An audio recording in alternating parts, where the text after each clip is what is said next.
Good morning. Hey, Rachel, thanks so much for joining us. We've had a number of people questioning, what on earth am I doing? I'm at home, I'm at the office, I'm at the shop, I'm all over the place. And so I really appreciate you being here today to help us get kind of squared away and figure out where we're at and do it the right way. So thanks again so much for joining us. Rachel Fontaine, Fontaine Organizing, all yours. Thanks for having me, Lauren. I appreciate the opportunity to present for you today. The topic is, where am I working today? Techniques for managing multiple work locations.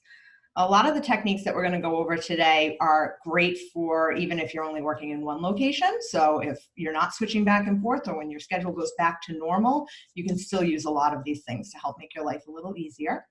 My name is Rachel Fontaine. My company is Fontaine Organizing. I work with individuals to remove clutter, improve organization, and increase productivity. I'm an active member of the Institute for Challenging Disorganization, the National Association for Productivity and Organizing Professionals, and I'm the current treasurer for NAPO New England.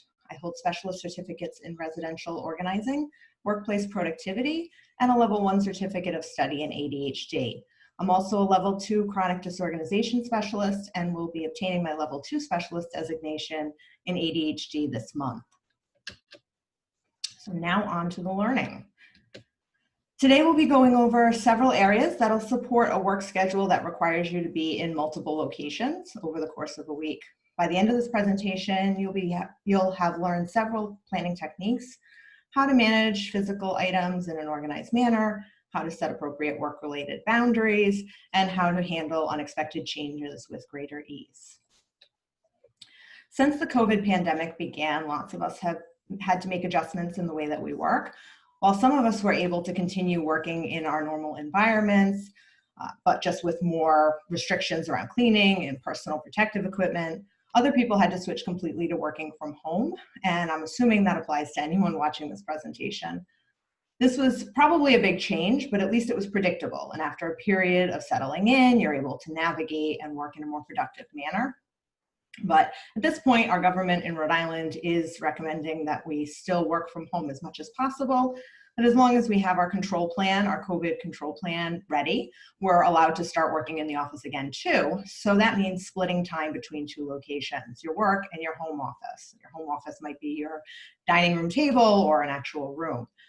So with people beginning to think about transitioning back to their previous work locations, we have a whole new problem of needing to work in several spaces over the course of a week. When considering working from multiple multiple locations, there are several areas that we can focus on to make things run more smoothly, or at least as smoothly as possible. These areas are pre-planning, organizing physical stuff, managing switching between locations, workstation setup, helpful tools, technology, boundary settings, and managing stress. We're going to go through each one of these one at a time. One of the big things that I'll be highlighting often and really pushing for you is to find ways to reduce mental burden and setting up systems that enable you to run on autopilot as much as possible without relying on your memory.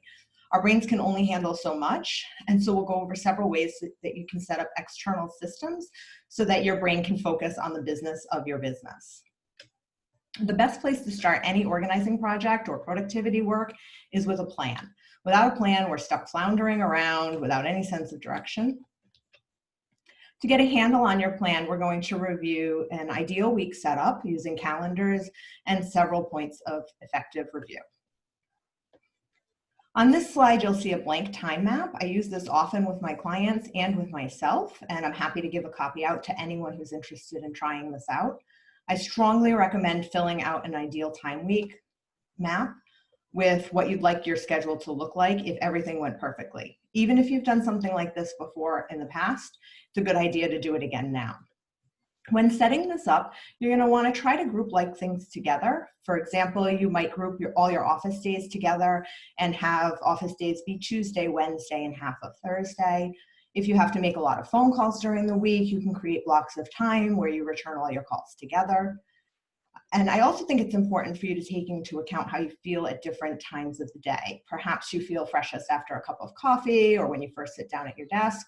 If that's the case, don't plan to work on your emails at that point, and instead plan to work on projects that require more mental energy and concentration. Another way to think about this is to be proactive when you're at your freshest and work on things that are reactive when you're least able to concentrate, like right before lunch or after you've had a big lunch. Another important thing that I'd like you to keep in account is how long things actually take. It's not a good idea to plan on best case scenarios. So if you're planning for your travel time to get to the office, don't use the time it would take if there was no traffic or every light was green on the way there, because that almost never happens. If it does happen, that's fantastic. Have a book ready. You can spend a few extra minutes reading the news or checking your email, but it's really a good idea to plan extra time into your commute. So what I use as a rule of thumb is to plan an extra 5 minutes for every 15 minutes that you think it will take to get somewhere in the best case scenario. Here's a look at an example of my ideal week. I redo this map all the time, every time there's a major change in my work or my life. Notice that I plan my days to be as consistent as possible, especially first thing in the morning. I like to have a regular routine every morning, whether I'm working or not. I also know that it's helpful for me to have a decent sized break in the middle of the day to recharge and get some personal stuff done, like checking my personal emails, calling friends, exercising with the dogs. I also made sure to overestimate how long things will take. Similar to what I just talked about with the travel time, it almost never takes me an hour and a half to walk the dogs, but I plan for it just in case there's a snag or I oversleep and everything gets pushed back. I also make sure to leave some blank spaces because trying to schedule every waking moment would make me absolutely crazy, and it certainly would ensure that I wouldn't have any flexibility if things went wrong. Also note that I'm not just planning business and required things. I plan for things that are fun and just for me, like volunteering or self-improvement activities. And since I mentioned them, here's a picture of the boys. Now, once you have your ideal time map in place, the next issue is where to keep the real schedule and the appointments. There's always the option to use a paper planner if you're willing and able to carry it with you all of the time. That's not super practical these days, but it is an option. And there are so many good options depending on how much detail you need, or whether you like just a basic monthly view or weekly view, or you need each day to have its own page. Personally, I prefer the paper planner of Franklin Planner, and I use the system in weekly format, and there's an image of that here. For digital, I use, like, and recommend Google Calendar. It's easy to use, it's portable, has a good phone app, integrates with most other calendars in some way, and it's easy to share. You can also make multiple color-coded calendars. Proper use of and options for planners could take up an entire lengthy presentation. So for today, I'm just going to focus on the Google Calendar. Many other electronic calendars function in similar manners, so this could translate a lot of it to any other system that you choose to use. Similar to when you set up your ideal time map, I recommend using work blocks to schedule time to work on certain things. And this way, your calendar can function very similarly to a to-do list. You'll see in my example here that I've set up different calendar colors for different types of activities. So the office day is all in green. You can see you've got 2 half days and a full day here at quick glance without having to read the text in the calendar. I've also made use of recurring appointments there in the morning. You'll see I scheduled some daily reviews, which we'll talk about in a moment. And I also recommend that you use the reminders that the calendar has. So you can set up email reminders, push notifications through your phone, pop-ups on your computer, lots of ways to remind you of different calendar appointments. And at different times, you can set up a reminder to be a week beforehand or the morning of. And if you have family that will be affected by your split work schedule, you can share out your calendar among multiple family members or even friends so that everyone can be on the same page and know where you're going to be on any given day at any given time. Frequent reviews of your schedule will be crucial, especially if your schedule is not going to be regular and predictable. In order to reduce stress in the evening and make getting a good night's sleep easier, it's a good idea to do an evening review at the end of the day. Good things to include in a nightly review are: where will you be tomorrow? What will your most important tasks be for tomorrow? These are what we call your MITs. And what will you need to have on hand? For your MITs, try not to pick more than 3 and put them on a sticky note that you affix to your computer screen or your cell phone. That way in the morning, it'll be front and center as you start your workday. Having these MITs identified in advance will also make it easier for you to know what to pack, which we'll go over in the next section. In the morning, do a quick check to see if anything in your schedule has changed. This might include giving a cursory look over your emails, checking your text, your voicemail messages. Also take another look at your calendar to refresh your memory and double check that you have everything that you need. Plan to leave early, once again, give yourself some extra time, and allow for things to not go exactly as you expected, which is that overestimating. I also recommend adding an extra regular review right before the week starts. Usually for people, this is on a Sunday afternoon. During this planning time, you can work to review what worked well in the last week so that you can duplicate it for the upcoming week. And you can review what didn't work so well so that you can make tweaks and plan for improvements. This is a great time to look at your calendar in week view, which is the view that I use all the time, but some people like to do just day view. So if you move it to week view, you can see how all your puzzle pieces fit together. You can check to see if there's anything that you can eliminate completely. Do you not need to pick up dry cleaning? Can someone else do that for you? Is there anything that you can delegate to someone else? Again, you can have somebody else pick up your dry cleaning, or you can leave it till next week. At this point, you might choose to rearrange some things a bit, try to group things together. That way you can keep those color codes together on your calendar.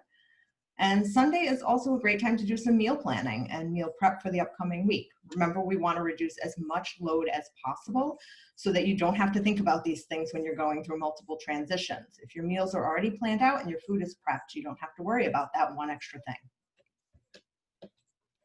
So now that we've got things planned out, we need to deal with the physical things like documents, computers, cords, things like that, that you need to bring with you.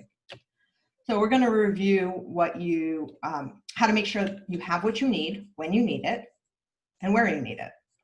And we'll cover some packing techniques and helpful products. I strongly recommend having a packing checklist. When creating one, you'll want to keep like things together on the checklist. So keep all your power cords together, keep all your documents together, and all your tech together, like your laptop, your iPad, things like that. And also leave some blank space at the end in case there are any extra things that you need for your most important tasks that you've identified. I prefer using a paper checklist, but there are great electronic options as well, and we'll go over that in the text section in a little bit. And again, the goal is not to take up mental bandwidth whenever possible. So if you have external checklists, you don't have to rely on your memory. You're much less likely to forget things that you need. Using your checklist during your nightly planning session, you'll gather all the things that you need for the next day. As you pack, you're going to keep like things together. Again, all papers and folders together, all cords together, all devices together. Now, you might expect that as a professional organizer, I'm going to recommend that you keep as few possessions as possible and pare things down. You don't need a ton of stuff. But this is actually a great time to consider whether having duplicates would be a good idea for you. If you expect that you're going to be working in multiple locations for the long haul or even just a few months, having duplicate things like power cords, external keyboards, stickies, pens, things like that might make your life significantly easier, and definitely it will shorten your packing and preparing time. So after you've gone through the packing a couple of times and you like how you've organized your stuff, it's making sense in your bag or whatever you're using to transfer things, I recommend keeping it the same way every time so that when you're packing, it's consistent, you can find what you need, and you can pull things out very easily. So you could safety pin some labels in your bag on index cards. You could draw yourself a map. You could take a picture or write where things go on your checklist so that you're putting them in the same place every time without thinking about it too much. And if you're not already mostly paperless, this might be a good time to consider how you can make use of digital documents and keeping your documents in digital format. This will make it much easier for you to have the documents that you need regardless of your location, and you can store them on the cloud. So you can have them on any device that you need them, and you can share them out if necessary. If you want, you can keep them on your computer too if you have a laptop, and you'll be bringing that with you wherever you go. So on to a couple of product types that I like. I love using a backpack for transporting work items because it's easy to grab and go. They come with multiple pockets to keep me organized, and I can use it just for that purpose because I don't often need a backpack for anything else. If you have a lot of files or other materials to carry, or physical limitations mean backpacks don't make a lot of sense for you, you can consider a rolling bag or even using a rolling carry-on suitcase. This is one of my favorite transport items. It's called a collapsible file box, and Instacrate makes this particular one. It's pretty sturdy, and it has rails for holding hanging files if I need to bring them, and it has handle cutouts, so they're easy to carry. The best part is that it collapses pretty flat, so if I don't need it, I can stick it in my car, or I can tuck it away behind the desk. It's out of the way. If you don't want to go out and purchase something like this, you could also use a plain old cardboard banker's box. They don't do the best job with hanging files, but they do come with lids, which this other one doesn't. And so it makes it easy to protect your items, and also you can stack them, which is pretty handy. Cord wraps are really a must-have for anyone who uses electronic devices, and so that's pretty much everyone I have ever met. Velcro ones are really inexpensive. They're readily available. You can get them on Amazon or Staples. And the kind that stay attached to the cord are best because then you don't have to look for them when it comes time to wrap back up your tech. If you are going to bring paper back and forth with you, having easy access to paper documents is going to be important. You can use an accordion file. It makes traveling with those documents very easy, and you can keep them organized by subject or type. They come in different sizes. Some of them are pretty compact, and some come with handles, so you can carry them if it's not going to fit into your travel bag. And then there are lots of options for things like tech and cord cases. Keeping all your cords together in one case is an easy way to keep like with like, which I always recommend, and to ensure that you know what you have at a quick glance. You don't have to go out and buy anything special. You could steal your kid's pencil case or use something similar. And now that we've talked about preparing your items, let's talk about preparing you to move and change locations. So there are two types of transitions to review. We've got planned transitions and unplanned transitions. Obviously, planned transitions are going to be much easier because you prepared for them. We have our checklist checked off, we've got our bags packed, our schedules are reviewed a couple of times. Unplanned transitions are the problem. Switching gears at the last minute can easily lead to forgetting important things and feeling stressed out and frazzled. So I'd like to go over a few more things that you can do to make planned transitions nice and smooth, as well as how to make switching gears at the last minute just a bit easier. An important part of transitions is inserting buffers everywhere. We already talked about this a bit with overestimating your time. You should leave time to review your checklist, to settle into whatever location you're transitioning to have time for things to go off plan because not everything goes exactly as you expect all the time. And time for socializing with people that you might not be seeing very often. So if you're going back and forth to the office and you haven't been there recently, probably haven't seen many people often, and you'll want to catch up with them a bit and take time to chat a bit. Creating routines, habits, and rituals is a great way to help things run smoothly. I like to try to do the same things in the same order as much as possible, regardless of where I'm going to be working for the day. This could include having breakfast with the family, taking your coffee in a to-go cup, and even if you're just going upstairs to your home office. And if you're going to take my advice about doing your best to reduce mental load and frequent transitions, having a checklist for the order of your morning operations is another thing that I'd recommend. It could be just a regular checklist like we did with packing, or you could put a sticky note at each location you stop. So for example, I assume that probably the first place you stop in the morning is in the bathroom. You could put a sticky on the mirror that tells you what your next step is, like go eat breakfast. And then if that's your next step, you get to the kitchen and finish your breakfast, and you find that there's another sticky on the kitchen cabinet that says, next, do your morning review. Another fun idea is to have a work transition music playlist. that you play as you get ready to go to your home workstation or on your commute to the office. If you listen to the same playlist each day, regardless of your location, it can set the tone for the work that you do for the day. It creates a nice ritual, gets you in the zone and prepared to get to work. So what happens if you're doing your morning review and following the sticky trail through your house and you get to an email that causes you to find out that you have to change your location for the day? The first thing you're going to want to do is take a deep breath and center yourself. There's no need to panic or get frustrated or frazzled because you'll have worked so hard to reduce your mental load by automating things. It's freeing up your memory and it'll make it easier for you to quickly get on track. Next, you're going to take a look at your calendar, see if there's anything that needs to be moved, and figure out how you'll move things around. Do you need to call anybody? Do you need to email anybody about the change? You're going to want to do those things first. Once you have a clear picture of your updated schedule, go through the steps that you would have if you had planned this more than a few minutes or a few hours in advance. Have your most important tasks for the day changed, your MITs?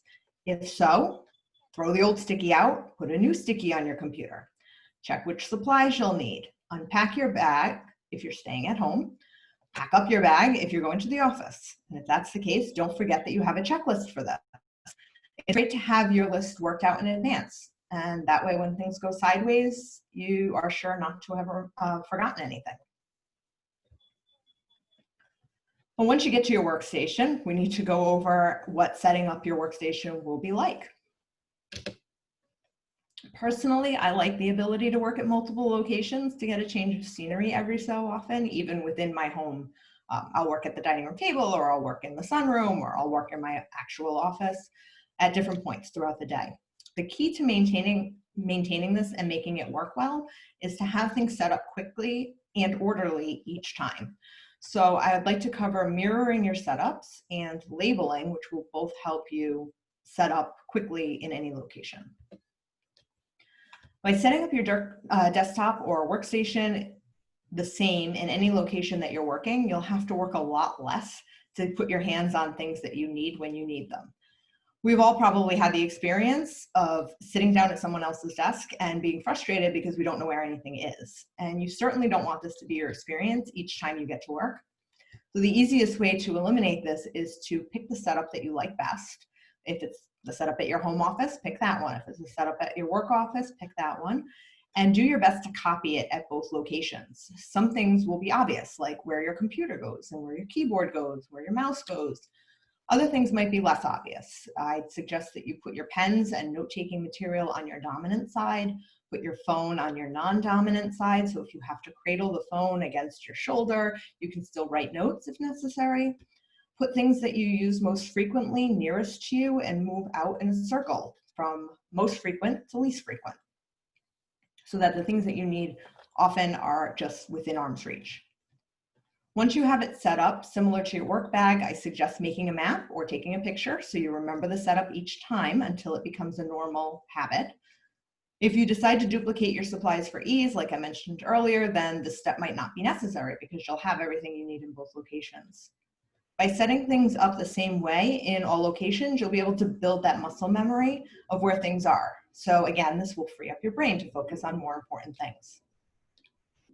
Of course, setting up things in multiple locations exactly the same might not be possible. So if that's the case, labels will help you out. Labeling everything is probably one of the most helpful things a person can do. Organization at its simplest is being able to find what you need when you need it. In order to have that happen, what you need is a regular place for those things to be. And in order to label something, you have to think about where that regular place would be. So as a bonus, by adding labels, it means that other people will know where things go to. That way you can have somebody else put your items away, or if somebody borrows something, they'll know where it goes when you need to put it back. So where should you add those labels? We already talked about labeling your travel bag. You can and should also label cords and carrying cases. And now this next one might seem like my silliest suggestion, but I recommend labeling where things go on your workstation. So your desktop, yes, I mean that I think you should put stickies or some other label down on your desk to indicate where the stapler goes, where your phone goes, where your computer goes. You get the idea. You can use something as easy as stickies to do this. You could use a label maker to do this. Stickies is probably the best option so you can change things easily. And again, this comes back to setting things up in advance so you don't have to think about it in the moment. Oh, it wouldn't be an organizing and productivity presentation if there wasn't a mention about how tech is involved. There are so many options for how technology can be involved in our work lives. I'm a firm believer that we should only add technology to our lives by seeking it out to solve a problem, not by adding it into our lives and then figuring out which problem we can have it solve. Therefore, I'll just give an overview of a few options that might make your transitions easier, but I encourage you to think about these things in great depth before you choose to adopt them. So a few apps that I like are Remember the Milk and Todoist, which are great for keeping track of tasks. They're good options for your packing checklist if you decide to go digital. Focus Keeper is an app that's based off the Pomodoro technique, which is something we'll review in just a little while. Basically, it's an app that assists you with keeping focus. Toggle is a good program that will allow you to keep track of how long things actually take. So it's setting a timer, but you can put tags and things like that so that you can figure out how many minutes certain things take and how much time you're spending on certain projects.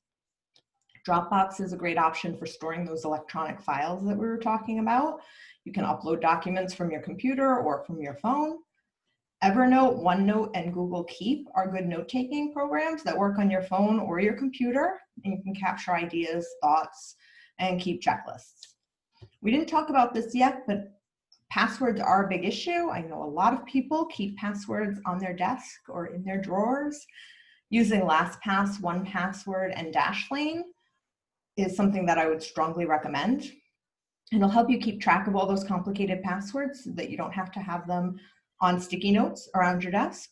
And it also makes changing them really easy when you have to change to more complicated ones every 90 days, as a lot of programs make you do.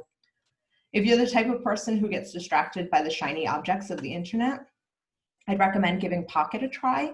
It will save things, you can save things to it that you come across, and then you can go back and review them later. That way you're not having to do so in the moment when you first find it.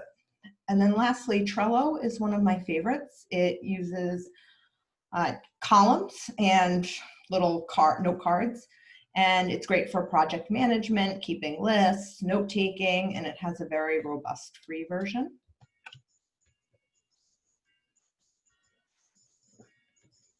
The simplest and best productivity gadget there is a timer.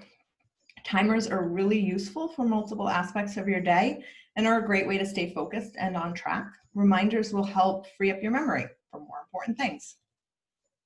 If you have a time-sensitive deadline or have to be out the door after a certain period of time, setting a timer while you work or while you get ready is a great way for you to feel the urgency of an impending deadline. Racing a timer is very effective for focusing on the task at hand. It's great for kids too if you want to have them tidy up before bed. While timers are great things for things that are happening right now, reminders are going to help you for things that are further in the future.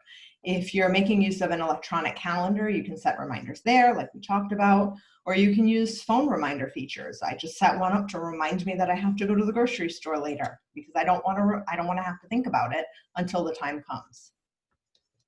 Most people, most task apps will have push reminder features that you can use on your phone. So if you're going to use a task app, as many people do, that's a good option. The important thing to note here is that if you're going to set a reminder, you should do the thing that you're reminded to do right away when you're reminded, or snooze it for a reminder later.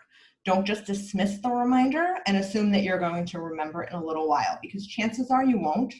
And even if you do, you're just wasting your memory and your focus while you try to hold on to that thought for a couple hours or however long it takes you to get back to the task. And that really defeats the entire reason for setting the reminder in the first place. You can also use analog systems for reminders, like in the form of the most important task sticky that I suggested. Just be careful not to put reminder stickies everywhere, or they just end up becoming clutter that you stop seeing. One final tip here is for anyone who struggles with sleep. You can set an alarm that reminds you to get ready for bed, not just one that reminds you to get out of bed. And you can use that as a jumping off point to do things that are good for your sleep, like putting your phone away, stop watching TV, take a shower, put on comfy pajamas, brush your teeth. Getting a good night's sleep consistently will go a long way towards having your morning be more productive and easier, and having your workday be much more productive too. So taking care of getting good sleep is a great first step towards self-care, but there are many other self-care options, and setting and keeping boundaries is an important one, and it will be very important as you start going back and forth to the office. I'd like to focus on boundaries around your work and your time. When you set a boundary, you're creating a line that isn't to be crossed. This step is about determining your limits, or the limits you're willing to accept, and what the consequences will be if those limits are crossed. Holding your boundaries, on the other hand, is about following through with the consequences that you determined when you were setting your boundaries. This is most often the hardest part for people. When you're determining your boundaries, the first step is to be honest with yourself about what is best for yourself and for your family. So these could be, will you check email outside of certain hours? Are you willing to work after 5 p.m.? Will you answer the phone if it rings during dinner? Once you've established those limits, you need to clearly communicate those limits to other people. This can be in the form of speaking with people you work with to let them know when you will and won't be available. You can also set email auto reminders so that any senders can find out exactly when they can expect a response from you. And I also recommend changing your outgoing voicemail message to state when callers can expect a return call. So an example of this for myself is that on my website, I state that anyone who sends me a message through my website can expect to receive a response within 1 business day. This lets others know what to expect in certain situations, and then there's less chance for frustration. Nobody's waiting for me to get back to them in an hour, because they know now that I will get back to them in 1 business day. Now, if your boundaries are violated, I'd encourage you to speak up. Don't just stay silent and fume about someone doing something that you didn't like. The other person might have forgotten the boundary or not been aware of it. Speaking up to them gives them the opportunity to do better in the moment and for the next time. It's also important that you enforce the boundary. Say the boundary was about never answering the phone while you're having a meal with your family, but you have customers who call during that time. Enforcing this boundary would mean not answering the phone, letting it go to voicemail, and then, because you've changed your voicemail message, they'll hear that you'll return it within a certain amount of time, and then they'll know what to expect. It seems that technology is everywhere all the time. So taking intentional breaks from technology can do wonders for stress levels and productivity.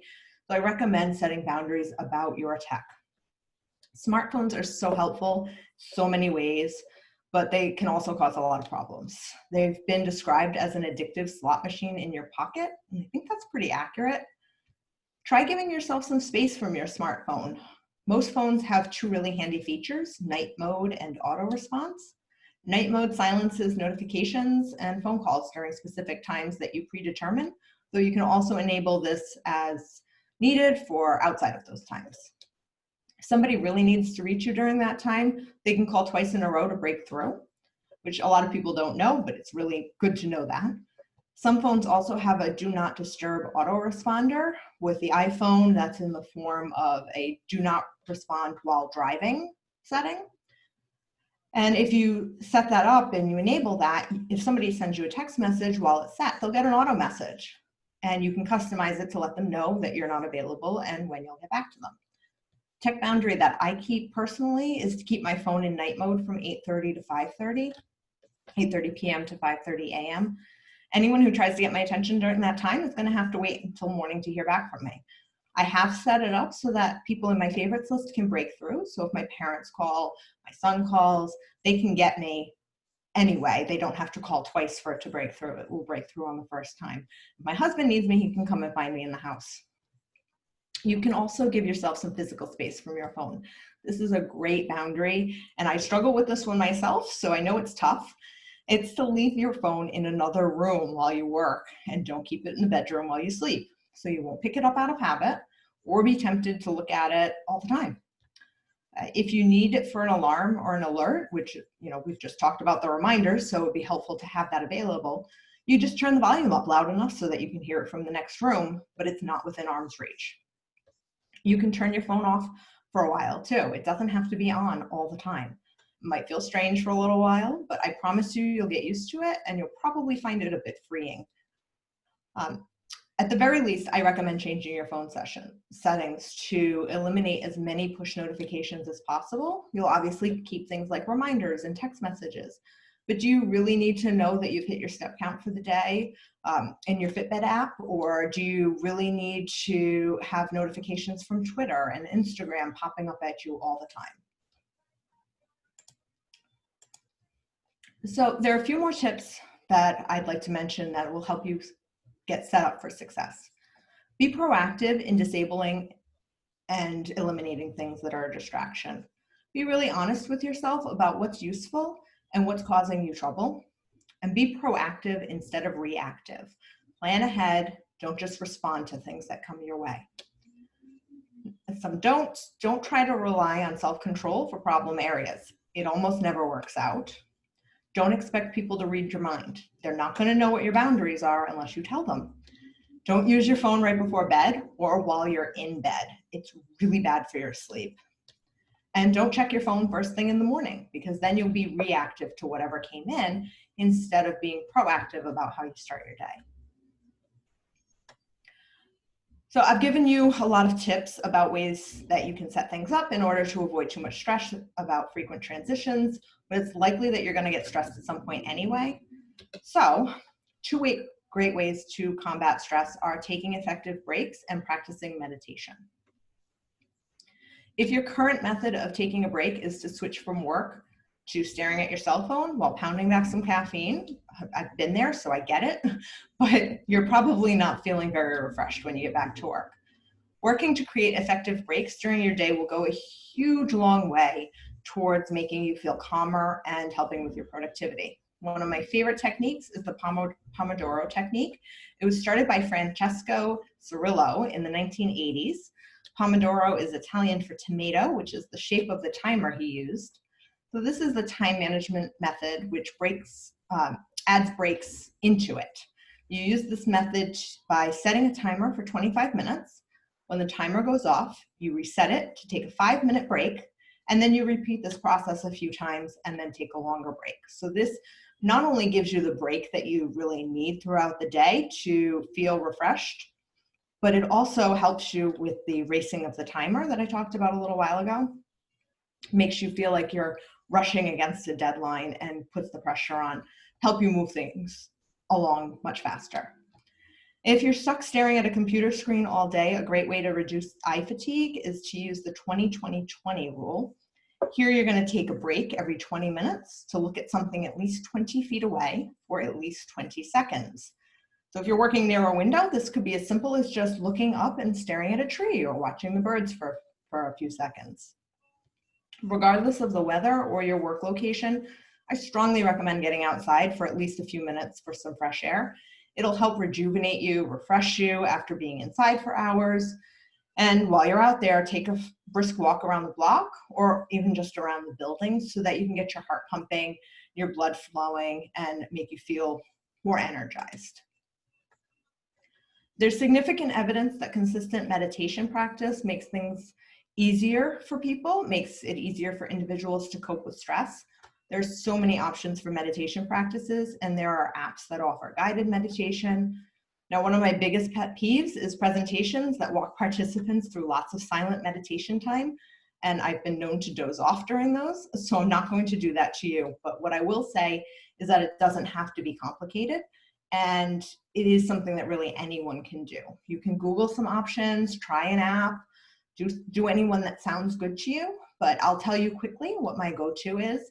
It's a simple counting meditation. It doesn't require much effort, and it's really short. I breathe deeply, as deep as possible, at the count of 1, breathe out again as completely as possible, still at the count of 1.